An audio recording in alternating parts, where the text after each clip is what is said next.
Alrighty, we're here for part 3 of this series on how to teach your own kid to snowboard, and we are ready for the chairlift. This is just a beginner chairlift. It hardly goes anywhere. The trails back down are super mellow, and most importantly, before we do this, make sure that your kids are ready for slightly more terrain. They need to be able to slow themselves down, and they need to be able to ideally travel back and forth across the hill. They don't necessarily at this point need to be able to change edges from heels to toes or from toes to heels. But ideally you've got them doing a leaf of some kind, preferably both. And they don't need to be able to do much to get on. You can pretty much push them through the lift line and then help them get onto the chair. And then getting off is a little trickier, but to be honest, if they have a little fall, getting off is not the end of the world. If they're ready for this terrain, then it's worth it to have one fall getting off a chair to get there, and they will slowly but surely get a lot better at riding the chair. Here we go. So the lift line is a lot of work for little kids, so we're going to do it together.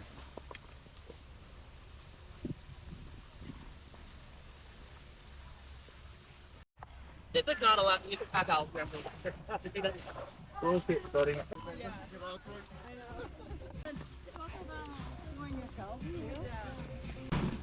You ready, bud? Yeah. Okay, so if your kid's not great at skating, you can just drag them across this bit. Jump on your board, bud.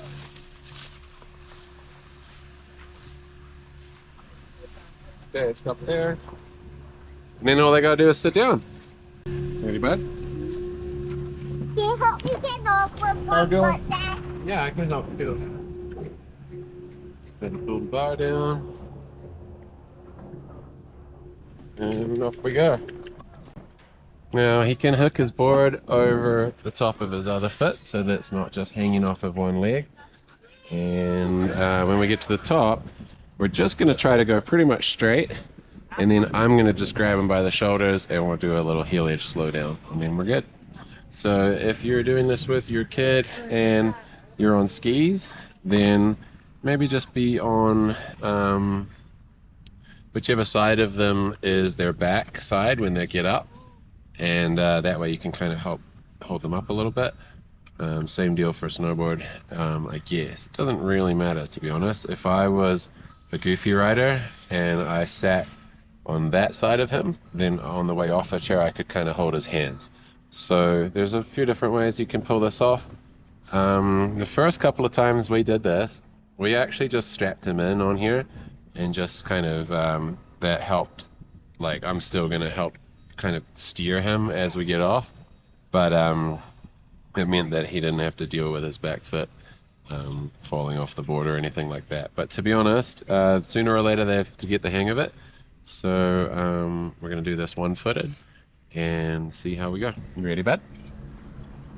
All right, so we're getting near the top.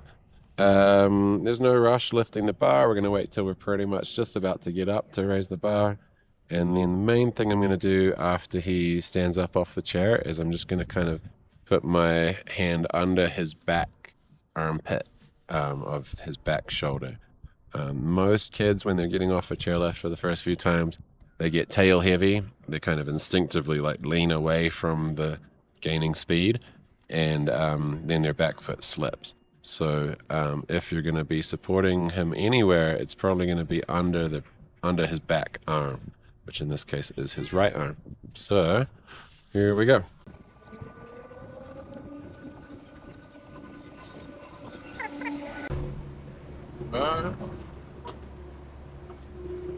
Ready? No. There you go.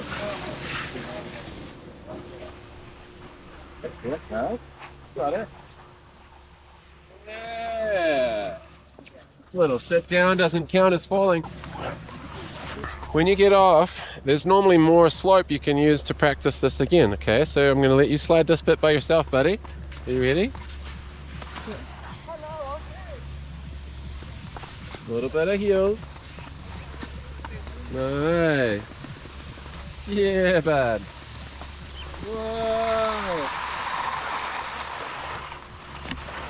Nicely done, buddy. Okay, go ahead and strap yourself in. So, using the skills that we already made sure he has, we're going to get ourselves over to the top of the little trail here. A lot of times at the top of the chairlift, there'll be a little flat area that sort of kind of doesn't really count as the trail. You know, you've still got to make it over to the trail. So, in this case, what we could have done is we could have even skated over there one-footed, but we didn't. We're strapped in. So here we go. I'm going to send him, and I want you to just do a toe edge stop over there, okay, buddy?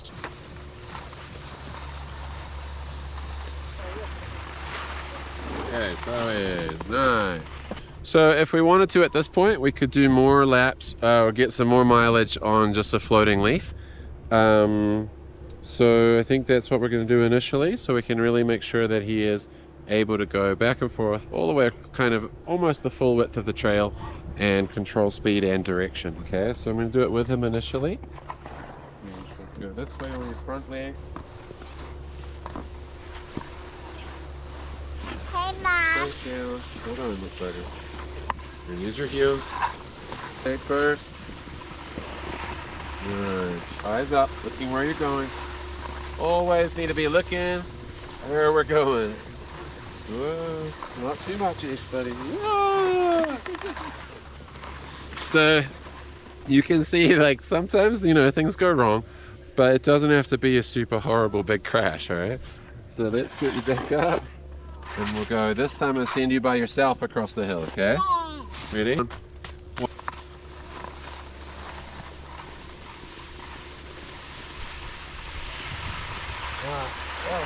Good balancing. Okay, now at this point, we ideally want to stop doing a leaf once they get semi-decent at the leaf. At this point, we just want to kind of try to focus on mostly going the way that is their front foot. So once you're sure which way that is, from here, we've come across on the heels, and then we would naturally turn from heels to toes and then ride back again. But because he might not be able to turn yet, I'm going to kind of help him spin around like this. If you're not able to do that, then what they could have done there is he could have sat down and rolled over from his butt onto his hands and knees, and then from there he can get up and he's already on the toe edge. Now from here, he's just got to make it all the way across, nice and slow. Pick out your belly and look where you're going, bud. All the way across, and try to slow down when you get over there, okay? Whoopsie, too much edge. You're going in a carve turn there, bud. Let the board slide. Yeah, let the board do a skid.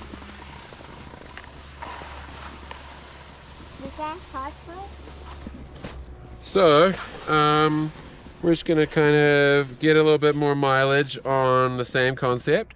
So jump up and ride all the way across again, bud. Brush off your bum, you got snow on it.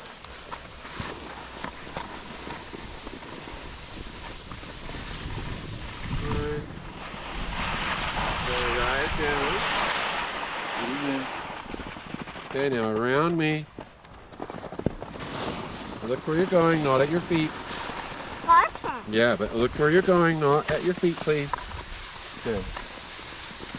Slow yourself with your toes, okay? With your toes, not with your heels. Slow yourself down. Nice. So, pretty common for them to just tip over once they stop. Super hard for them to balance while staying still. So that's not a big deal. And if you're able to, not the worst idea to try to help them up, especially from a sitting position. That's the hardest one. Most kids can get up by themselves from hands and knees on the toe edge, but this one's much, much harder. So sometimes, just to save some of their energy for actually snowboarding, it's worth it to just give them a hand up, okay? Now this time, you're gonna ride all the way across and stop at the other side again. Ready, bud? Okay. Good.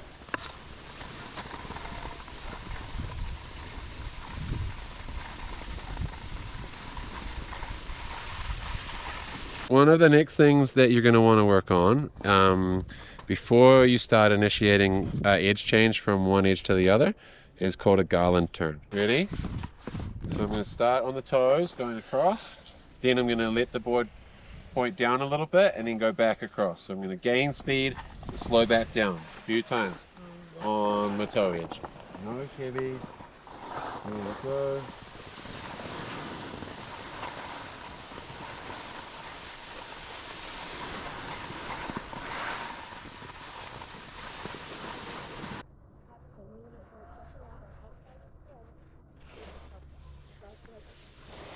Nicely done, bud.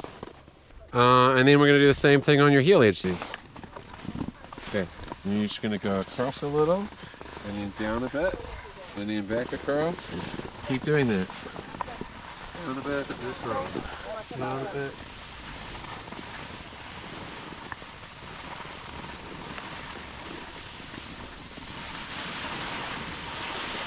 Nicely done. So the Garland turn is the perfect way to get them a little bit more practice slowing back down. The main reason that's important is because when you start going from one edge to the other, halfway through that turn you're going to be gaining speed. And that's usually more speed than they've been dealing with when they've just been doing a leaf. So when they're doing a little leaf, they go across slowly, they slow back down from a low speed. The Garland allows them to practice slowing back down from a slightly higher speed, which means that they are ready for it when they start committing to an edge change. So we're going to get some more runs in, and we'll see you for video number 4, where we start linking turns together.